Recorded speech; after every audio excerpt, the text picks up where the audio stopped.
Mr. Azayani, you are here in Israel, of course, in your capacity as the Minister of Industry, Commerce and Tourism, but you are also in some sense a tourist yourself, visiting Israel for the first time. I wonder about your impressions of what you've seen, especially of Jerusalem, a city, of course, that plays such an important role in the Muslim world. Well, unfortunately, I haven't had time on my schedule to be a tourist. I've seen some parts, very little parts of the city.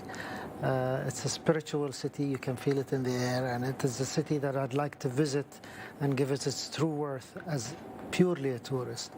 I think there's a lot of heritage and there's a lot of history in this city that is worth giving ultimate attention and focus to.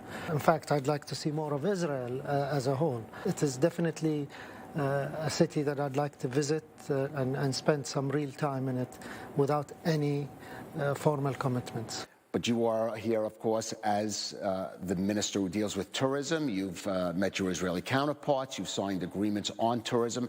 How do you see the potential of tourism both coming from Bahrain to Israel and, of course, going in the other direction? There's huge potential because it's a new destination for both citizens of Bahrain and Israel. There's a lot of interest from both sides, and we've experienced that. I'm also the chairman of our national carrier, Gulf Air, so we've been getting a lot of inquiries on the establishing of the direct route line. People inquiring from the travel community, the travel agents, how can they set up, how can they promote Bahrain. And we've had an extensive team here with us on this trip from Gulf Air and from the Bahrain Tourism and Exhibitions Authority, and we've met with the tourism ministry here in Israel to establish such programs and get them up and running. There's also been a lot of B2B meetings. We've had the Association of Tour Operators in Bahrain here with us, and they've met with a lot of their Israeli counterparts in the travel and tourism sector. And they're both very eager and anxious to get started right away. I see many sectors in tourism that we can promote. Of course, I think probably religious tourism, especially to Jerusalem, is going to be a big chunk of it. And you were also here in your capacity as the minister dealing with commerce and industry. Again, you met your Israeli counterparts. You signed economic agreements. Where do you see the real areas, the potential areas of cooperation between Israel and Bahrain in the economic and business sphere?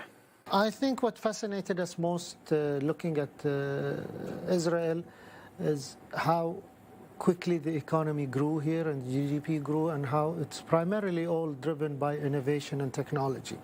And this is something we'd like to learn more from the Israeli private sector. Bahrain has a thriving banking sector, so does Israel, so we see a lot of room to cooperate there.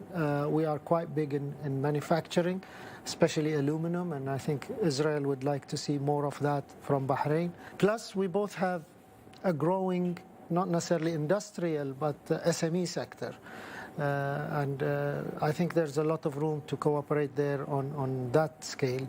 There has been some transactions done already between Bahrain and Israel, B2B, and I'm pleased to see that most of these transactions happened in the lower tier, in the SME and private businesses, small private businesses between the two countries.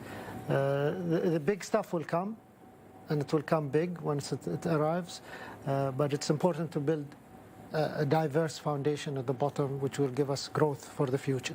Now, beyond such matters as economics, business, and tourism, the peace agreement that Israel has signed, or normalization agreement between Israel and Bahrain, has had tremendous social impact. Certainly here in Israel, it's really generated a new sense of optimism about the Middle East and the region. What about in Bahrain? What has been the broader impact of this agreement in your country? The impact is not in Bahrain or Israel. The impact is global, if I may say so, because the whole world is watching, really. I mean, we are maybe directly impacted as citizens of these two countries, and it's closer to us than the rest of the world. But what we do now has to be carefully done and has to be done right, because we're setting a template for others to follow. We're not in this for the short term. We're in it to make it a long-lasting, growing agreement. And I think there's responsible people on both ends of the agreement that will ensure that this happens. Unfortunately, COVID doesn't help. puts a lot of restriction on travel and communication. I mean, there's so much you can do on Zoom at the end of the day, especially if you're starting a new relationship.